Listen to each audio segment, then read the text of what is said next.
노래겠습니다. 하나님은 너를 만드신 분. 하나님은 너를 만드신 분, 너를 가장 많이 알고 계시며, 하나님은 너를 만드신 분, 너를 가장 깊이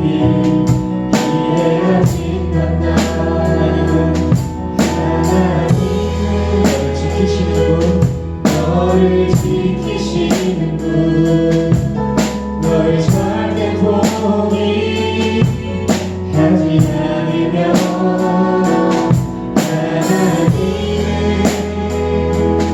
너를 지키시는 분, 너를 쉬지 않고 지켜보시는 나.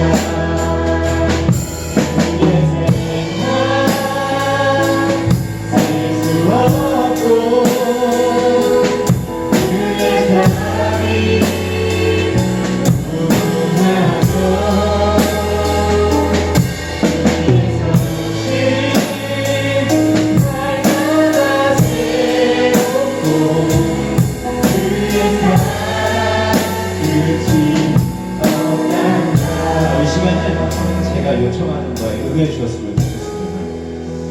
이제 서로를 향해 좀 축복할 거면 좀 어색하시더라도 일어나셔서 돌아다니시면서 하셨으면 좋겠습니다. 네, 네, 지금 일어나셔도 좋아요. 네, 저희가 찬양 불러드리겠습니다. 서로 좀 축복하시면서 어떻게 지내니? 코로나 때문에 뭐 일 쉬고 있니? 뭐 이렇게 안부 좀 물으시면서 우리 그런 마음으로 노래했으면 좋겠습니다. 2절 노래하겠습니다. 하나님은 너를 원하시는. 일어나서 시간분들도 마이크 내려가고 싶나요? 제가 노래 부르겠습니다. 이 세상 그 무엇 그 누구보다 한 사람과 오래 얘기하세요. 너를 원하신 분, 너와 같이 있고 싶어 하신다.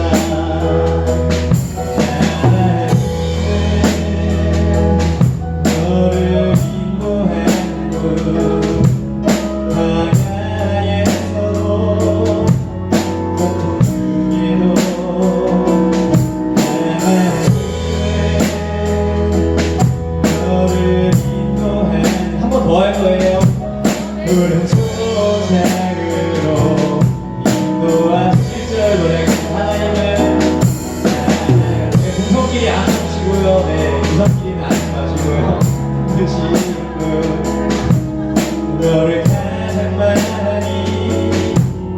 알고 계시며 어색한 분들에게 좀 다가가주세요. 하나님은 너를 만드신 분, 너를 가장 이제 자리로 돌아가겠습니다. 이해하신다. 하나님은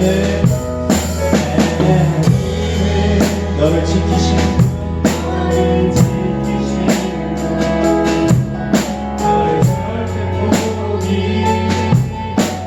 않으며, 하나님은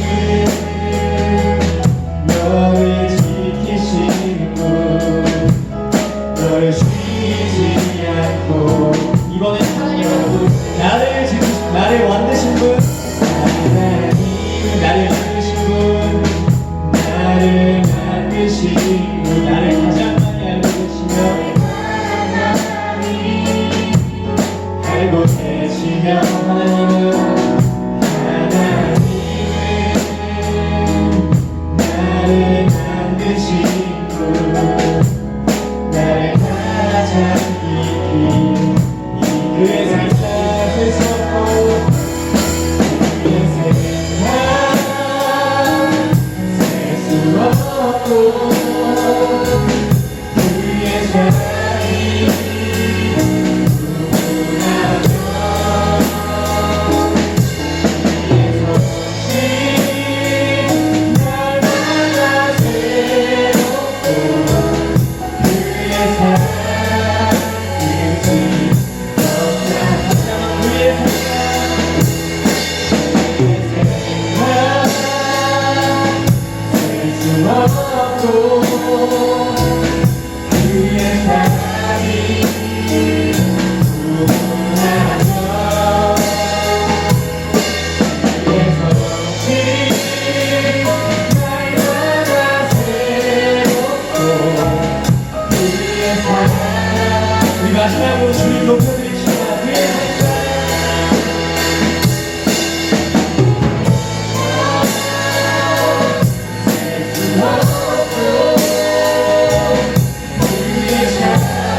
그의 사랑 끝이 없다.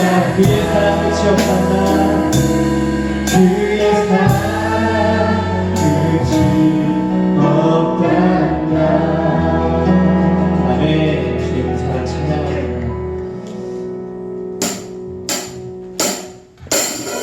박수로 찬양하겠습니다.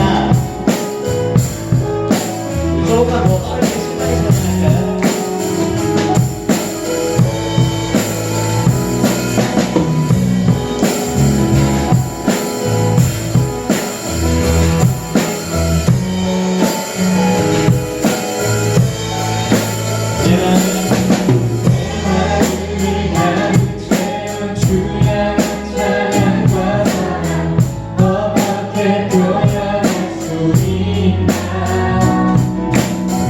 수많은 찬양들로 그만 표현할 길 없어.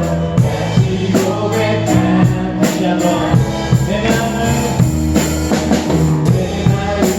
가득 채운 주양한 찬양과 사랑 어떻게 표현할 수 있나. 수많은 찬양들로 그만 표현할 길 없어. 고백하리라. 주 사랑해요. 만나요. 말도 말할 수 없어. 사랑해요. 사랑받아. 우리 이절로 고백합니다. 수많은 멜로디와 찬양들이 들려지만 다시 고백하기 원하네. 주님은 나의 사랑 삶의 중심 되시고 주를 찬양합니다. 내 맘을 가득 채운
우리의 고백입니다. 주님 사랑 다시 고백하는 생을 주신 감사해요. 주님 사랑 다시 고백하는 찬양 주신 감사해요. 주님 사랑 다시 고백하는 생을 주신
주님 찬양합니다. 할렐루야. 자리에 앉으셔서 찬양해도 좋습니다. 오늘 본문 말씀은 오병이어에 대한 오병이어 사건입니다.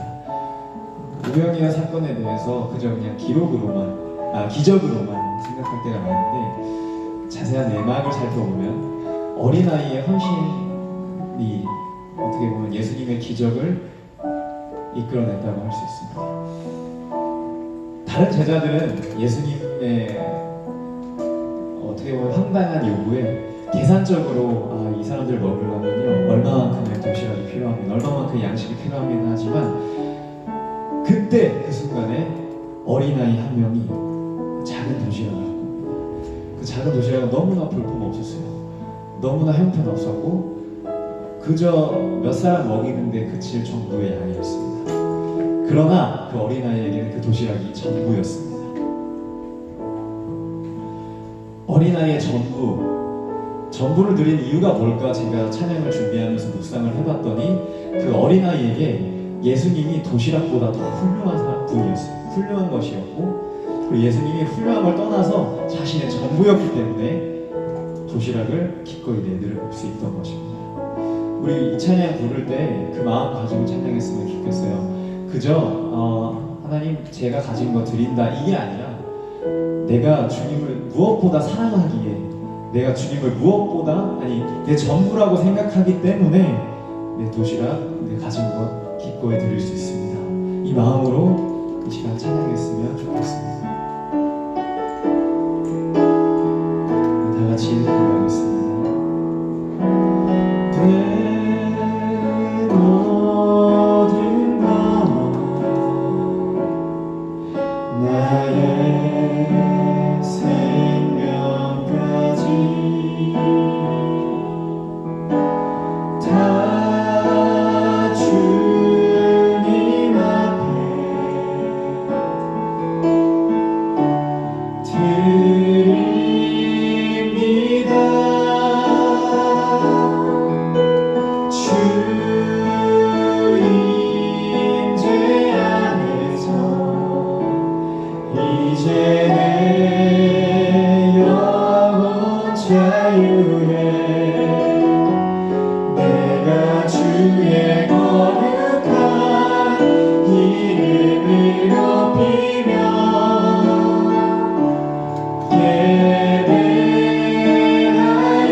주의 크신 이름 높이며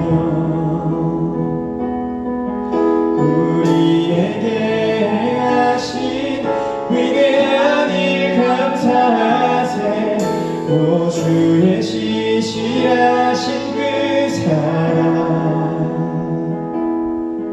온 땅과 하늘 위에 계셔 홀로 영원하신 우리 시간 기도했으면 좋겠습니다. 도시락을 기꺼이 내어드렸던 그 어린아이의 마음처럼 그 어린아이의 내막에는 주님이 나의 전부입니다 라는 마음이 전제가 되어 있을 것입니다. 그렇기에 자신의 모든 것을 내어드릴 수 있다는 것입니다. 하나님, 이 시간 우리도 예배드릴 때에 그 마음 가질 수 있도록, 그 마음 소유할 수 있도록 하나님 이 시간 우리에게 은혜를 허락하여 주시옵소서. 예배 가운데 어린아이처럼 주님이 나의 전부입니다 고백할 수 있도록 인도하여 주시옵소서라고 이 시간 예배를 위해서, 어린아이의 마음을 위해서 다시 통성으로 기도했으면 좋겠습니다. 기도하시겠습니다. 주님, 기도합니다. 주님 역사하여 주시고 주님 원하시는 마음을 가질 수 있도록 인도하여 주시고 주님 전부의 마음을 가질 수 있도록 소유할 수 있도록 인도하여 주시옵소서.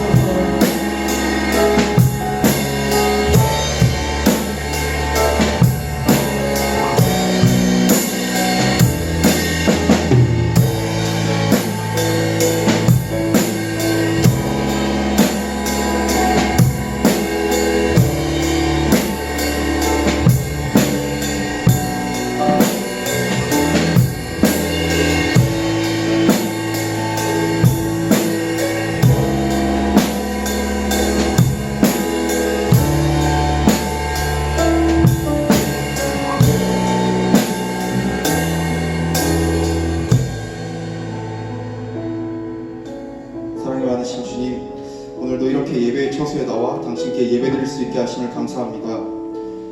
주님, 이번 한 주간 우리의 삶을 다시 한번 되돌아보게 됩니다.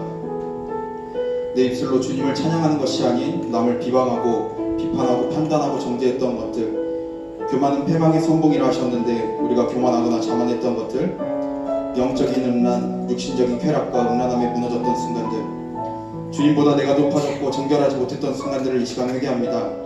주님, 용서하여 주시옵소서. 이 시간 그 모든 죄악들을 십자가 앞으로 던져버립니다.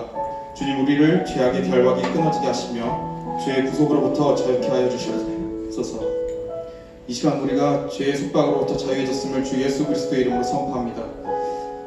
주님, 우리 홀리스타 한 명 한 명에게 더욱 성령 충만케 하시고 머리부터 발끝까지 생수의 강물이 흘러넘치게 하셔서 이 세상 가운데 일터에서, 학교에서, 가정에서, 교회에서 그리스도의 향기를 뿜으며 영향력을 발휘하는 홀리스타가 되게 하여 주시옵소서.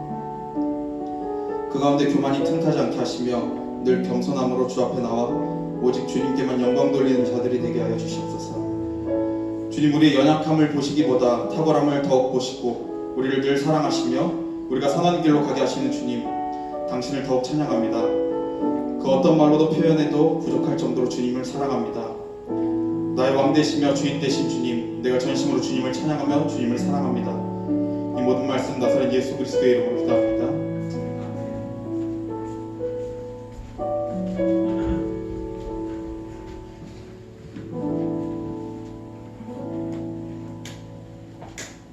이 시간 하나님의 말씀 보겠습니다. 하나님의 말씀 요한복음 6장 1절에서 14절까지의 말씀입니다. 요한복음 6장 1절에서 14절까지. 자, 저와 여러분이 한 절씩 교독하겠습니다. 그 후에 예수께서 디베리아의 갈릴리 바다 건너편으로 가시매 큰 무리가 따르니 이는 병자들에게 행하시는 표적을 보았으리로라. 예수께서 산에 오르사 제자들과 함께 거기 앉으시니 마침 유대인의 명절인 유월절이 가까운지라. 예수께서 눈을 들어 큰 무리가 자기에게로 오는 것을 보시고 빌립에게 이르시되 우리가 어디서 떡을 사서 이 사람들을 먹이겠느냐 하시니 이렇게 말씀하시는 신이 어떻게 하실지 아시고 빌립을 시험하고자 하시니라. 빌립이 대답하되 각 사람으로 조금씩 받게 할지라도 200데나리온의 떡이 부족하리이다. 제자들 하나 시키는 안드레가 예수께 여쭤오되 여기 한 아이가 있어 보리떡 5개와 물고기 2마리를 가지고 있나이다. 그러나 그것이 이 많은 사람에게 얼마나 되겠사옵나이까. 예수께서 이르시되 이 사람들로 함께 하시니 그의 잔디가 많은지라. 사람이 아니지 소가 5,000은 되더라. 예수께서 떡을 가져 축사하신 후에 앉아있는 자들에게 나눠주시고 물고기도 그렇게 그들의 원대로 주시니라. 그들이 배부르되 예수께서 제자들에게 이르시되 나는 조각을 거두고 배를 것이 없게 하시고 이에 거두니 보리떡 5개로 먹고 남은 조각이 12바구니에 찼더라. 그 사람들이 예수께서 행하신 이 표적을 보고 말하되 이는 참으로 세상에 오실 그 선지자라 하더라. 아멘. 여러분을 다 축복합니다. 오늘도 청년부 예배 자리에 나온 여러분 한 사람 한 사람 가운데 주님의 놀랍고도 위대한 은혜가 함께 하시기를 바랍니다. 저를 한번 따라해 보시죠. 두 손을 가슴에 얹고 하나님은 나를 사랑하십니다. 시작. 하나님은 나를 사랑하십니다. 그렇습니다. 하나님은 여러분을 사랑하세요. 우리가 흔히들 익숙하게 들었던 인사말이에요. 하나님은 당신을 사랑하십니다. 하나님은 당신을 사랑하십니다. 이런 인사를 우리가 익숙하게 들었어요.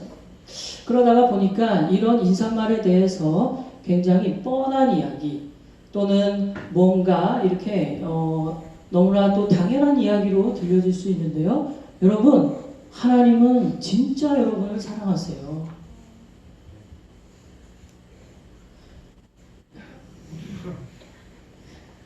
많은 그리스도인들이 하나님은 당신을 사랑하십니다라는 인사를 하는데 그때마다 잊어버리는 경우가 있습니다.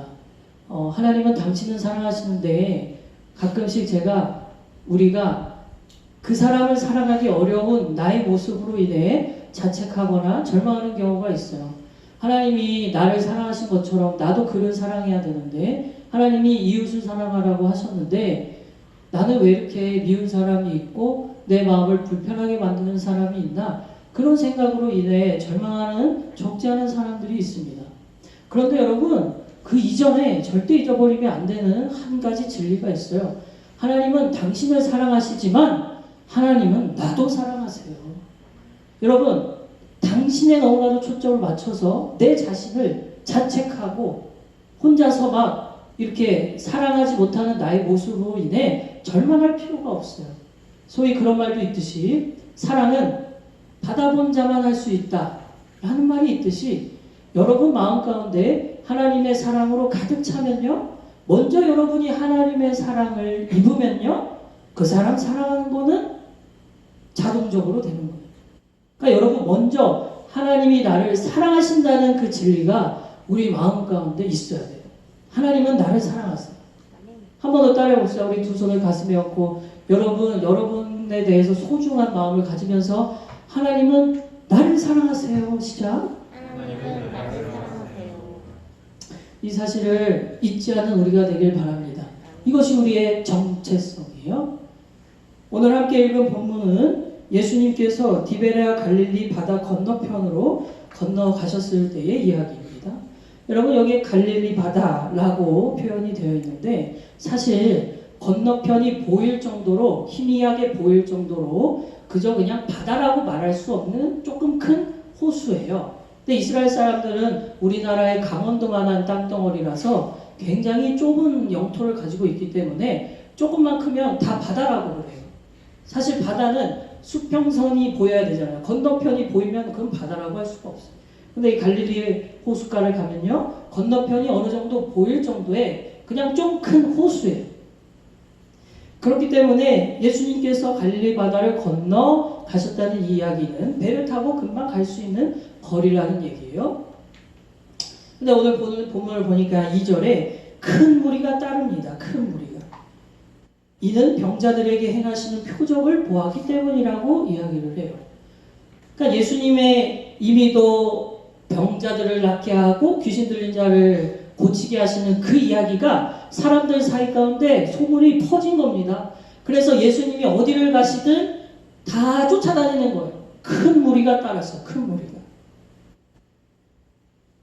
이들은 무언가 나도 오늘 예수님을 만나서 나의 삶의 문제, 질병의 문제, 아픔의 문제를 해결받기 위해 쫓아가는 거예요. 갈릴리 바다를 건너가셨음에도 불구하고 거기까지 큰 무리가 쫓아옵니다. 3절에 보니까 그 큰 무리가 예수님을 따라오시는 것을 보시고 3절 한번 띄워주시죠. 제가 말씀 오늘 많이 절수를 얘기할 거니까 잘 따라서 화면을 띄워주세요. 3절에 보니까 예수께서 산에 오르세요. 그러니까 많은 무리들이 예수님을 따라오니까 예수님은 그 무리들을 보시고 산에 올라가세요. 제자들과 함께 말이죠. 12명의 제자들과 산에 올라가십니다. 그러니까 예수님과 12명의 제자들은 산 어느 중턱쯤에 올라가 있는 상태고 그 산에서 아래에 큰 무리가 계속 따라오고 있는 거예요. 그런 모습을 보시고 5절에 보니까 예수께서 눈을 들어 큰 무리가 자기에게로 오는 것을 보시고 빌립에게 말씀하세요. 12명의 제자 중 하나였어요. 제자들 가운데 한 명이 빌립에게 빌립아 여기 수많은 사람들이 우리를 따라왔는데 이들에게 뭐 먹을 거 줄 수 있겠냐? 라고 말씀을 하십니다. 6절에 보니까 이렇게 말씀하심은 친히 어떻게 하실지를 아시고 빌립을 시험하고자 하십니다. 그러니까 이 질문 속에는 의도적인 의도가 있었어요. 의도적인 질문이었어요. 빌립을 향하여 테스트하는 거였어요. 예수님께서 빌립아 내가 이 사람들에게 배불리 먹이고 싶은 떡이 필요한데 어떻게 할 수 있겠냐? 어떻게 하면 좋을까? 라고 의도적으로 질문하셨어요. 그러니까 여러분 테스트니까 답이 있겠죠? 예수님이 원하시는 답이 있었어요. 이 질문에 대해. 그런데 빌립은 뭐라고 대답합니까? 7절에 빌립이 대답하되 각 사람으로 조금씩 받게 할지라도 200데나리온의 떡이 부족하리이다. 이렇게 얘기해요. 이 빌립은 딱 들었을 때 불가능한데? 이거 말도 안 되는데? 그러면서 예수님께 주님 지금 사람이 몇인데 아니 이들에게 배불리 먹일 떡이요? 200데나리온의 떡도 부족할 수 있어요. 이렇게 대답을 해요. 여러분 200데나리온 한 데나리온이라는 것은 당시의 그 화폐 단위였어요. 한 데나리온은 노동자가 하루 동안 일해서 받는 일당입니다. 그러니까 오늘날로 치면요. 오늘날 최저시급이 얼마인지 아세요? 예, 8,590. 예, 정확합니다. 1시간을 일해서 최소 8,590원은 줘야 된다라는 게 지금 법이에요. 그러면 하루 동안 8시간 근무한다고 치면 한 데나리온은 68,720원인 거예요. 그러니까 대략 7만원 정도인데 그러면 200데나리온이면 얼마예요? 하여튼 공이 많아요. 1,300만원어치의 떡이 필요한 거예요. 그것도 모자랄 수 있다 이 얘기. 그러니까 지금 사람들이 얼마나 많이 모였는지 1,300만원어치의 떡을 가져와도 다 배불리 못 먹이는데 주님 무슨 말씀을 하세요? 빌립의 대답이에요. 그랬더니 옆에 있던 제자 안드레가 이렇게 얘기합니다. 예수님 근데 여기 어떤 아이가 보리떡 5개와 물고기 2마리를 가지고 있다고 하는데 이것으로 뭐 어떻게 할 수 있을까요? 라고 하면서 예수님께 그 도시락을 건네요.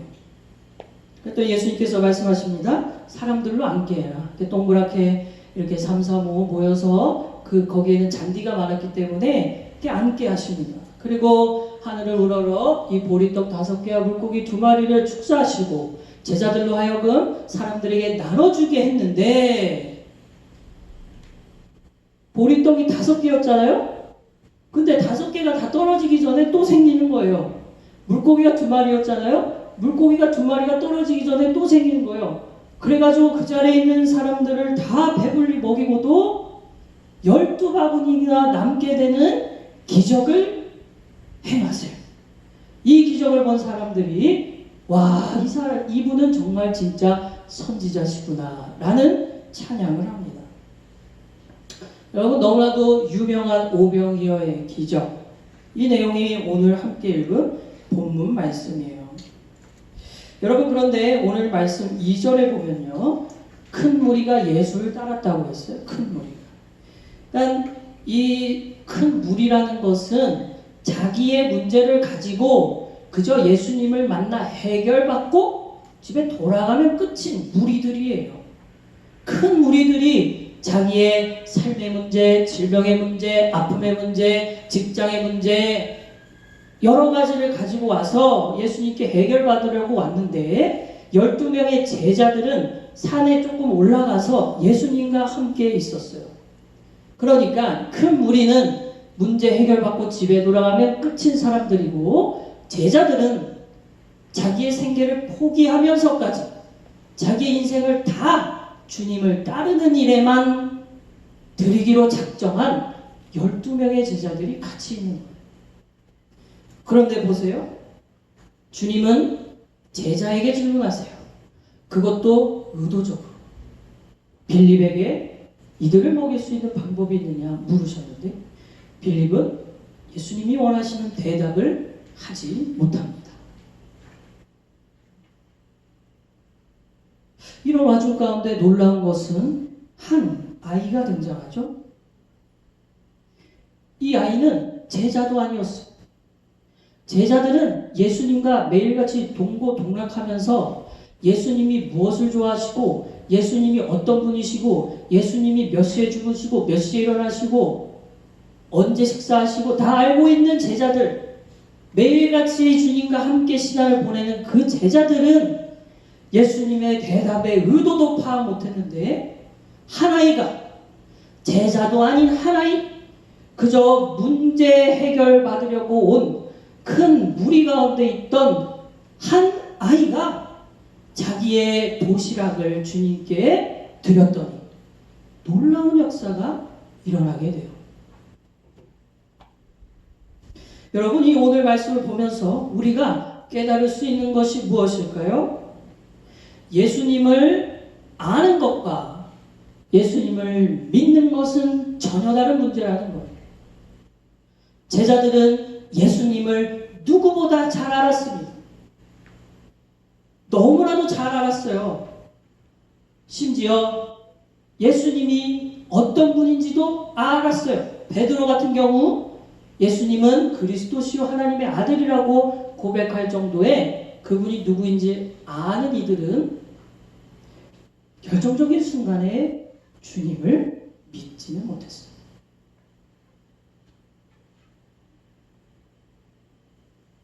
만약 빌립이 예수님을 믿었다면 대답을 그렇게 하면 안 됐겠죠.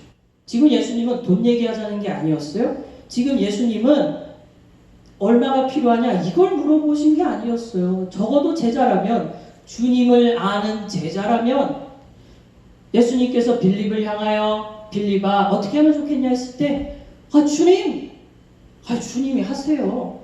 주님이 하나님이신데 뭘 못하십니까? 진짜 빌립이 주님을 믿었다면 저는 주님이 하실 것을 믿어요. 저는 이 문제를 해결하실 것을 믿어요. 주님이면 돼요. 주님이 하시면 되죠. 라고 당당하게 대답을 했어야 되는데 그렇게 답하지 못했어요. 그러나 이 한 아이는 빌립과 예수님이 나누는 대화를 저 멀리서 보았나 봅니다. 빌립이 1,300만 원어치의 떡이 필요하니 불가능하다고 얘기하고 있는 그 모습을 보았나 봐요. 이 아이는 예수님 아니요. 여기 있어요. 먹을 거. 저 있는데. 예수님 저 있어요. 저 여기 있어요. 저 여기 제 도시락 있어요. 이걸로 좀 하세요. 이걸로 할 수 있잖아요. 이 아이는 예수님을 믿었어요. 이분이 하나님이십니다. 이분이 어떠한 기적과 이적도 행하실 수 있는 하나님이시라는 사실을 이 아이는 믿었어요.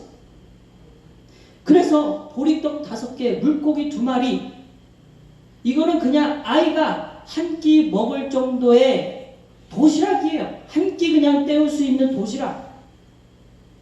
그런 작은 도시락을 예수님 손에 드렸는데 예수님이 그걸 받으시고 그걸로 기적을 행하신 거예요. 사랑하는 여러분, 예수님을 아는 것과 예수님을 믿는 것은 다른 문제입니다. 특별히 적지 않은 그리스도인들이 모태신앙은 특히 이럴 가능성이 높은데 어린 시절부터 예수님에 대해서 들어온 사람들은 예수님이 누군지 잘 알아요. 예수님은 누구예요? 라고 설명해 보라고 하면 다 설명을 합니다. 그런데 아는 것과 진짜 믿는 것은 다르단 말이에요. 아는 사람들이 아무리 예수님을 많이 알았던 제자들도 그 예수님 앞에 믿음의 고백을 못했어요. 그러나 예수님을 잘 모르던 이 아이는 예수님과 동고동락도 해보지 않은 그냥 어떻게 보면 엄마 따라온 건지 아니면 사람들이 몰려있으니 호기심에 거기에 있었던 건지 모르지만 이 아이는 예수님께 자기의 것을 드렸단 말이에요.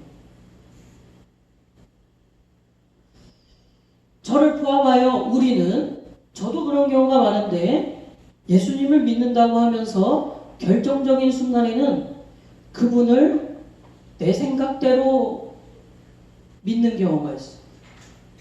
여러분, 예수님을 안다는 것은요, 내가 아는 거예요. 안다 그리고 믿는다 둘의 차이는, 예수님을 안다는 것은 내가 개입이 되어 있어요. 내 생각이. 내가 예수님을 아는 거예요. 내가 볼 때 그분은 이런 분이지. 내가 생각할 때 그분은 이래. 내가 생각할 때 이것은 문제가 너무 심각한데 이거 예수님도 어려울 것 같은데, 이런 생각은 그저 예수님을 내 생각대로 아는 거예요. 그러나 예수님을 믿는다면요, 믿는 자는 내 생각이 개입되지 않습니다. 주님이 주어가 되세요. 그래요? 주님이 하시면 되죠. 그래요? 주님이 하시면 되죠.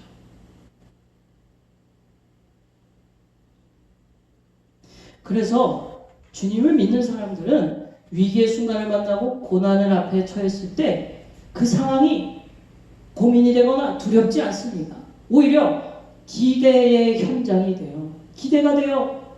고난이 왔네? 야, 이번에는 어떻게 해결하실까? 야, 이번에는 어떻게 나를 인도하실까? 기대가 더 커요. 사랑하는 여러분, 주님이 하시면 됩니다. 주님이면 충분합니다. 주님이 해결하실 겁니다. 이 확신이 여러분 마음 가운데 있게 되기를 간절히 바랍니다. 오늘 이 아이 이름도 적혀있지 않아요. 성경에 이름도 적혀있지 않아요. 주연도 아니었어요. 조연도 아니었어요. 엑스트라 그 정도였어요. 그냥 한 아이라고 적혀있는 이 아이의 작은 도시락이 수만 명을 살리게 되는 놀라운 기적의 수단으로 쓰여요. 여러분, 오늘 본문에 보면 사람의 수가 5,000명이라고 되어 있었거든요. 큰 무리의 수가. 옛날에는 여자와 어린아이는 사람 수로 세지를 않았어요. 그러니까 남자만 5,000명인 경우가 많아요. 그리고 다른 복음서, 마태와 누가 복음서에도 보면 남자만 5,000명이라는 그 기사가 있어요. 여러분, 남자만 5,000명이었어요. 그러면 여자는 없었을까요? 우리 청년부도 보면 여자가 더 많아요. 어디에 사람이 모이는 곳에는 여자가 더 많습니다. 그러면 여자가 있으면 누가 있겠어요? 아이들도 있는 거예요. 애기들. 엄마 따라 쫄래쫄래 따라온 아기들도 있어요. 그러면 대부분의 학자들은 남자만 5천 명이다 이 얘기는 여자와 어린아이까지 따져봤을 때 한 2만 명 정도 되는 인원이 예수님께 문제 해결을 받으려고 쫓아온 거예요. 이 수만 명을 살리는 역사의 시작이 이름도 기록되지 않은 아이로부터 시작되었어요. 여러분, 그가 가지고 온 그 도시락은 누가 봐도 이걸 가지고 뭘 어떻게 하라는 거야. 누가 봐도 보잘것없고 작은 도시락이었어요. 그냥 아이가 배를 채우면 되는 그 정도의 양. 아이의 한 끼 때울 도시락이었는데 이 보리떡 5개와 물고기 2마리가 그리도 보잘것없는 아이의 도시락이 예수님의 손에 붙들리니까 수만 명의 사람을 살리는 역사가 일어나게 돼요. 여러분, 여러분의 모습 속에 보잘것없고 나는 이거 너무나도 부족한 모습이라 부끄러워하고 있는 여러분 모습, 그 모습 그대로를 주님의 손에 드리면 주님이 놀라운 일들을 해 나가실 거예요.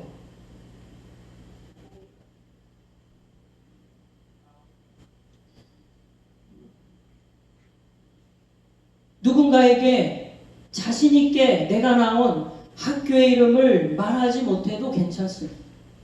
여러분, 친구들은 다 학교 다니고 있는데 재수하고 있는 나의 모습, 직장 속에서 허덕이며 살고 있는 나의 모습, 나이는 들어가는데 취직도 못하고 결혼은 힘든 그런 나의 모습 괜찮습니다.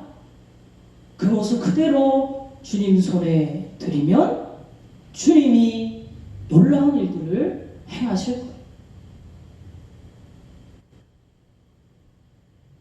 여러분, 제 키가 몇 센치인지 아시나요? 누가 156이라고 그때 이력서에 써가지고 제가 아주 그냥 화났었는데 158이었습니다. 중1 때 멈춘 키예요. 지금은 160이 됐긴 했어요. 2cm가 커가지고 자랑이에요. 158이었어요. 중1에 멈춘 키. 저는 그래서 학창시절 이 키 때문에 이 자존감이 바닥이었습니다. 왜 나는 키가 안 크지? 아니, 집이 가난해서 못 먹은 것도 아니야. 그렇다고 내가 사고를 당해서 몸에 이상이 있는 것도 아니야.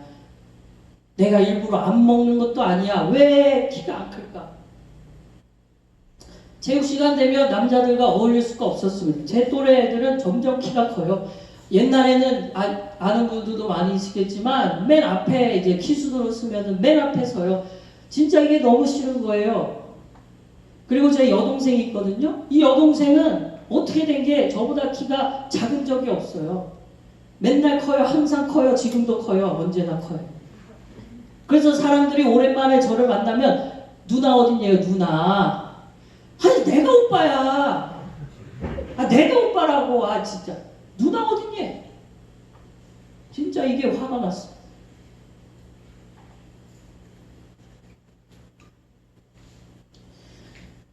여러분, 남자들은 다 이제 국방의 의무를 감당하기 위해서 20살이 되면 신체 검사를 받잖아요. 저도 이제 20살에 신체 검사를 받으러 갔습니다. 키를 재는 기계에 올라갔다 내려왔더니 그걸 보고 있는 여자 군인이 갸우뚱하면서 저기 한 번 더 재볼게요. 그리고 한 번 더 재고 내려왔더니 뭐라는지 알아요? 이거 4급 나와요, 4급.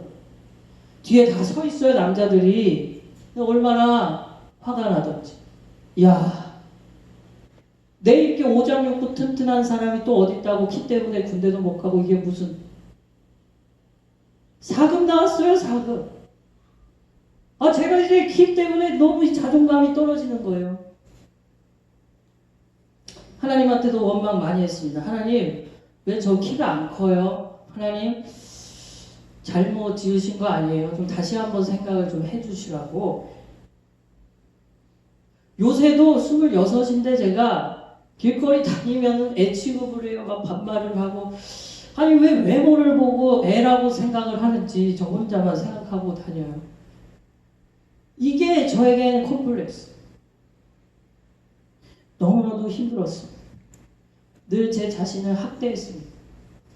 다른 사람과 관계를 맺을 때마다, 다른 사람들이 나를 별로 안 좋아할 때마다 내가 키가 작아서 그런가?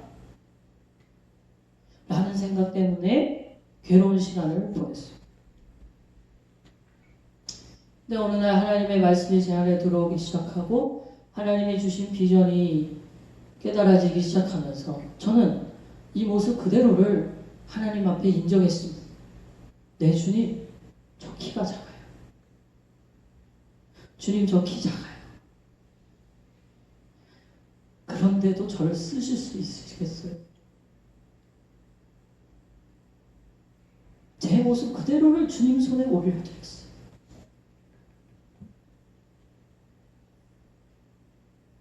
저는 제 자신을 볼 때 얼마나 초라하고 비참하고 보잘것없는지 늘 밤마다 항상 제 머릿속에는 제 자존감은 바닥이었어요.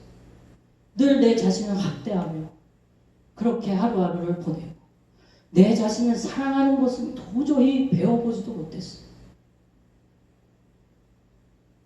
여러분, 제가 이렇게 많은 사람 앞에서 이야기를 할 수 있는 것도 거의 기적이에요. 저는 사람들 앞에 쓰면 다리가 너무 후들거려서 이런 보면대를 쓸 수가 없었어요. 다리를 가릴 수 있는 저런 강대상 같은 걸로 늘 서서 이제 부들부들 떨면서 했지, 전혀 사람들 앞에 말을 할 수 있는 그런 사람이 아니었단 말이에요. 그런데 이 모습 그대로 주님 앞에 가져갔어요. 주님, 저 키가 작아요. 주님, 저 말도 잘 못해요. 다른 사람들 앞에 서면 다리가 너무 떨려요. 무서워요. 긴장돼요. 그런데 제가 사역할 수 있을까요? 제가 전도사할 수 있을까요? 제가 설교할 수 있을까요? 저는 못하겠어요. 주님이 해주세요. 주님이 그때부터 서서히 회복시키시는데 지금 이런 모습으로까지 저를 여기까지 인도해 주셨어요. 여러분, 사람들이 뭐라고 합니까? 여러분, 자기 자신을 향하여 누군가가 공부도 못하는 게 뭘 앞으로 할 게 있냐고 말을 합니까? 여러분, 외모가 그래서 어떻게 결혼하겠냐고 누가 말합니까? 사람들이 여러분에게 무슨 말을 하든지 그것에 속지 마세요. 하나님이 언제 여러분 보고 어느 대학 나와라, 잘생겨야 결혼한다, 잘 나가는 사람이 되어라 라고 말했습니까? 하나님이 언제 여러분 보고 키가 작으니 너는 내가 쓸 수가 없겠구나 라고 말했습니까? 하나님이 언제 여러분 보고 공부도 못하는 너는 내 자녀 될 자격 없어 라고 말했습니까? 하나님이 언제 여러분 보고 나이만 들고 결혼도 안 하고 있으니 너는 더 이상 내가 지킬 수가 없구나 라고 말했습니까? 하나님은 그런 적이 없어요. 하나님은 여러분을 사랑하세요. 하나님은 여러분을 사랑하세요. 어느 정도인지 다 아시잖아요. 아들을 죽이시기까지. 얼마나 나를 사랑하시며 얼마나 내가 혼자 힘들어하고 있는 내 모습으로 인해 마음이 아프셨으며 아들을 죽이시기까지 할까? 여러분, 여러분의 모습 속에 약점이라고 생각하고 보잘것없고 나는 이것밖에 안 되라는 생각, 그거 그대로 주님 손에 들이세요. 그러면 여러분의 삶이 예수님께 붙들리기 시작하면 그분이 수천, 수만 명의 영혼을 살리는 놀라운 기적을 행하실 거란 말이에요. 우리가 할 수 있는 게 아닙니다. 여러분의 나약하고 연약한 모습 그대로를 주님 손에 맡기세요. 그리고 그분을 믿으세요. 진짜로 믿으세요. 결정적인 순간에도 믿으세요. 고난이 닥쳐도 믿으세요. 잠깐의 멈추는 내 인생의 아픔이 오더라도 믿으세요. 그러면 여러분의 삶이 여러분이 꿈꾸던 여러분이 기대하고 있는 그 삶과는 전혀 다른 하나님의 놀랍고도 위대한 일을 여러분을 통해 행하실 것입니다. 사람들의 말에 속지 마십시오. 하나님은 그런 말 하신 적 없습니다. 오늘 성경에 이름도 나와 있지 않는 이 한 아이, 그 아이의 도시락이 예수님 손에 붙들렸더니 2만 명이나 달하는 사람들을 배불리 먹이고도 남게 되는 역사를 주님이 행하십니다. 여러분, 지금 여러분의 모습, 여러분이 생각할 때 별 볼 일 없다고 생각하는 것들, 그런 거 있어도 괜찮습니다. 하나님은 그걸로 여러분을 쓰실 거예요. 이 믿음이 저와 여러분 가운데 있게 되기를 간절히 바랍니다. 우리 다시 한번 내 가슴에 손을 얹고 한 번 더 인사해 보겠습니다. 하나님은 나를 사랑하십니다. 하나님은 나를 사랑하십니다. 이 시간 함께 찬양하죠.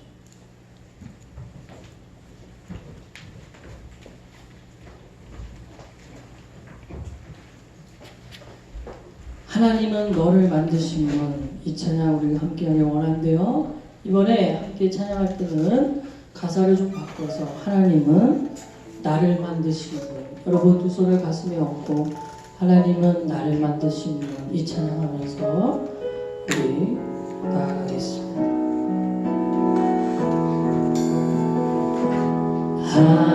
하나님은 나를 만드신 분, 나를 만드신 분, 나를 가장 많이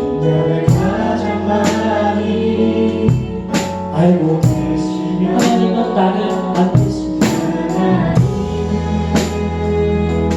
나를 만드신 나를 가장 깊이 이해하시며 하나님은 나를 지키시는 분,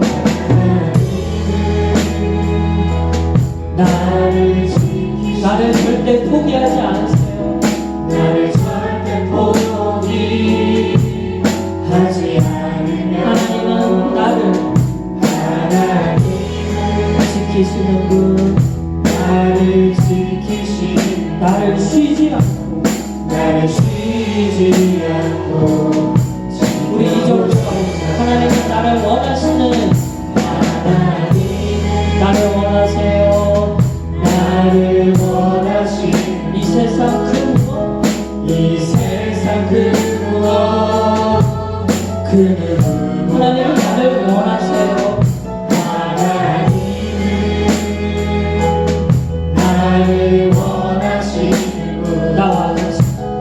나와 같이 있고 싶어 하나님은 나를 인도하시는 분,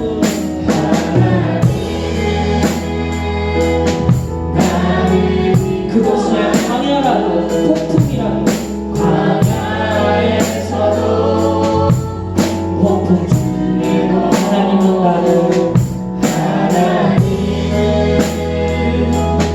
나를 인도한 푸른 초장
오늘로 멈추지 말고 진짜 좀 믿어봅시다.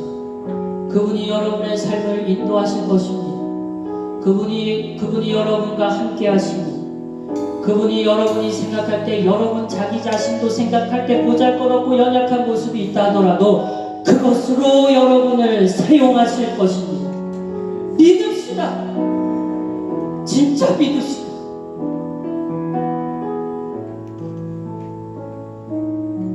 이 시간 하나님 앞에 기도하며 나아갑니다. 하나님, 저 주님을 믿게 하여 주시고, 내가 어떤 모습이든 그분을 향한 믿음은 흔들리지 않게 하여 주옵소서.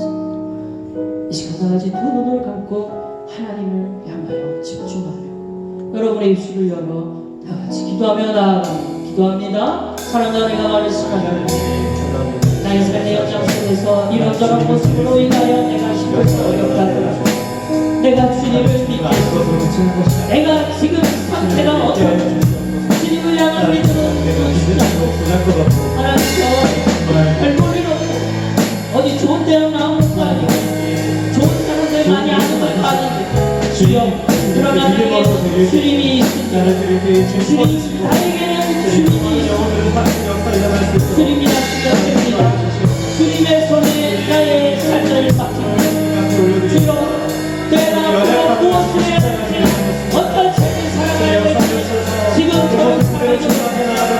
주여 내가 하나님의 손에 붙게 되는 되기를 원합니다. 아버지 나를 도와주옵소서. 내 마음 가운데 주님을 향한 믿음을 잃어버리지 않도록 도와주옵소서. 하나님이 나를 사랑하고 하나님이 나와 함께 하나님이 나의 삶을 인도하고 계시는 사실을 잊지 않게 하여 주옵소서.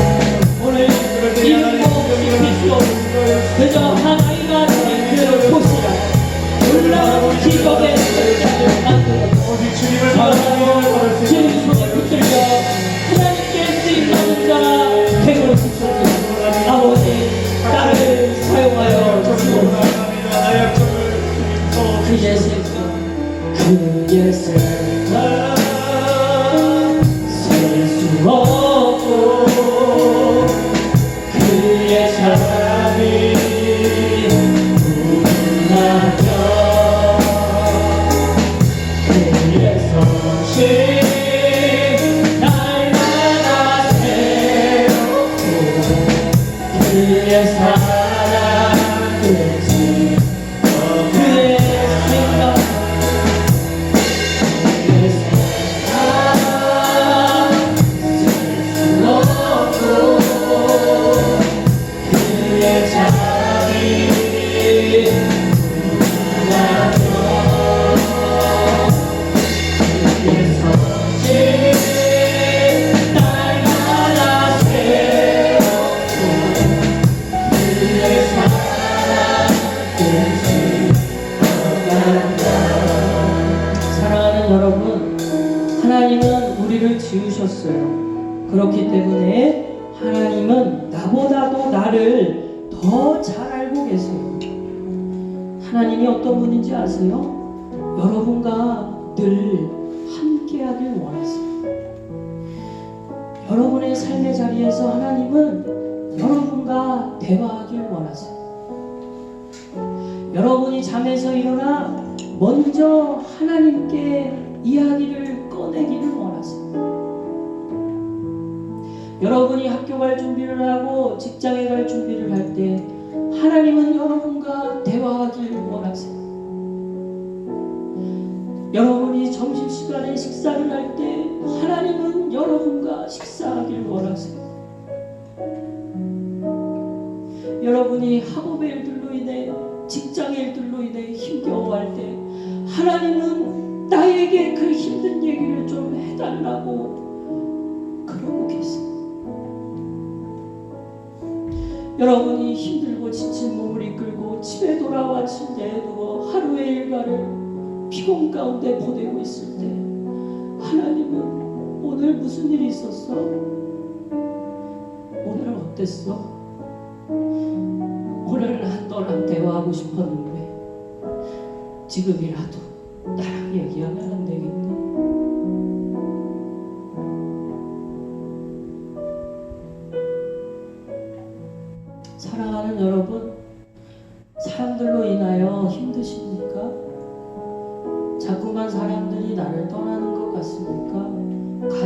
스스로 내 마음을 위로해 주지 못하는 것 같습니까? 하나님께 얘기해 보세요. 하나님은 듣기를 원하신다니까요. 나 너랑 같이 있고 싶다. 나 너랑 얘기하고 싶다. 나 너와 어려움도 아픔도 고민도 나누고 싶다. 그 하나님의 음성을 여러분도 듣게 되길 원합니다. 여러분 인생을 그분에게 맡기세요. 누구에게 맡길 수 있겠어요? 부모님, 가족, 친지, 친구, 직장의 선임, 학교 교수님? 아니요. 누구에게도 내 인생을 맡길 수가 없어요. 하나님의 손에 여러분 손이, 여러분의 인생이 붙들리기 시작하면 하나님이 여러분을 책임지시고 여러분을 인도해 주실 것입니다. 이 시간 한 번 더 기도하죠. 하나님, 제가 일상의 현장 속에서 구체적으로 주님과 대화하는 시간이 있기를 원합니다. 주님의 말씀을 경청하는 그 시간, 주님과 대화하는 그 시간, 나의 고민과 아픔을 나눌 수 있는 그 시간을 제가 가지게 도와주세요. 이 시간 한 번 더 기도하죠. 사랑과 내가 말하신 하나님, 역사해 주셔서 나의 삶의 모습 속에서 주님을 마음을 이루시고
고백합시다.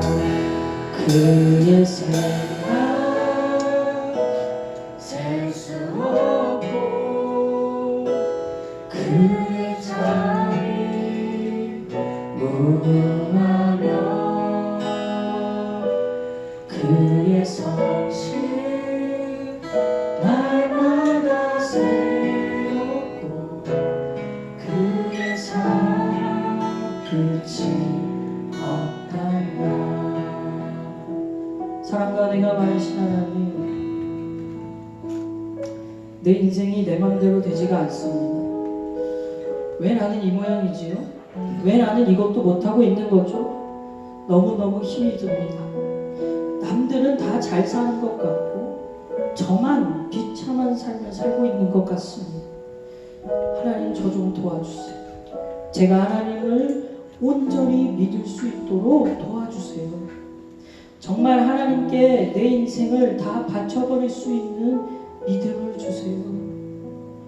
이리도 부족하고 이리도 못한 구석이 많은 저임에도 저를 살리시고자 사랑하는 하나밖에 없는 아들을 이 땅에 보내주셔서 감사합니다. 그 은혜를 늘 잊지 않으며 살겠습니다. 주님, 저를 책임져 주옵소서. 예수님의 이름으로 기도합니다.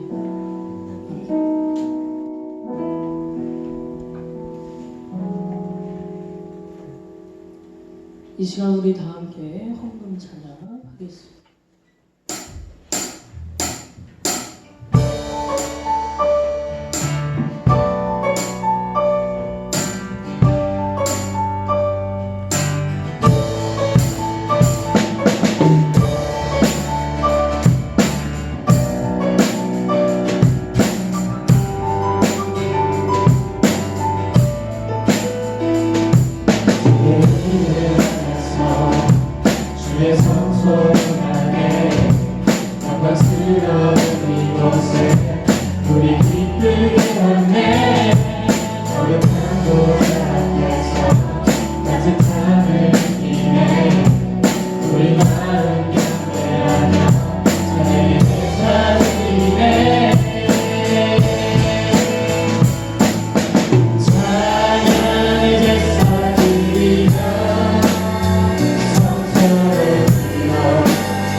하나님, 저희가 소산을 구별하여 예물을 드릴 수 있게 하심에 감사를 드립니다.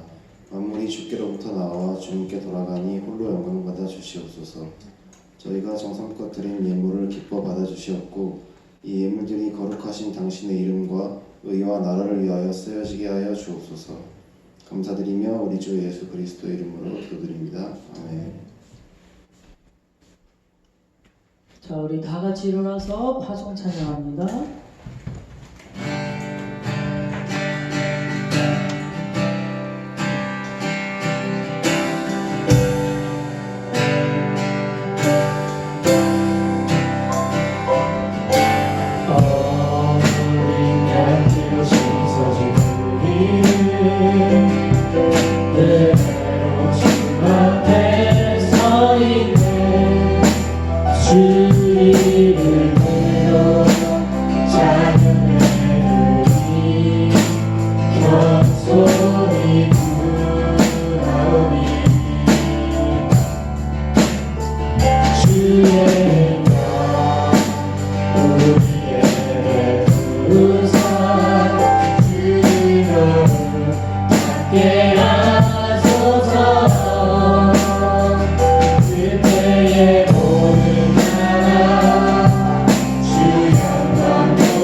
주기도문으로 오늘 예배를 마칩니다.